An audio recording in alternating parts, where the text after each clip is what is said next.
ইদানিং অনেক বাগানে আমরা লক্ষ্য করছি যে কোনো কোনো গাছে এরকম মুকুল বের হয়েছে। আবার এই যে পাশের গাছ দেখুন, যেখানে কোনো মুকুল এখনো বের হয়নি, কেবল বের হবে এরকম ভাব। অর্থাৎ এই যে বর্তমান যে আবহাওয়াটা যাচ্ছে, এই আবহাওয়াতে মুকুল বের হবে না, এটাই স্বাভাবিক।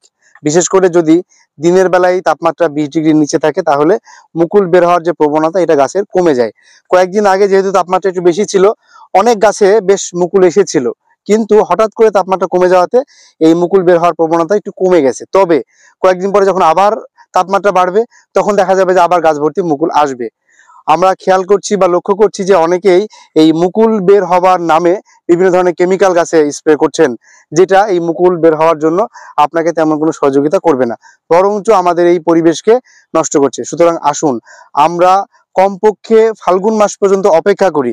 আজকে কেবল মাঘ মাসের 12 তারিখ, ফাল্গুন মাস পর্যন্ত অপেক্ষা করতে হবে। কারণ ফাল্গুন মাস পুরোটা আপনি গাছকে দিলেই আপনি বুঝতে পারবেন যে আপনার গাছে মুকুল আসবে নাকি আসবে না।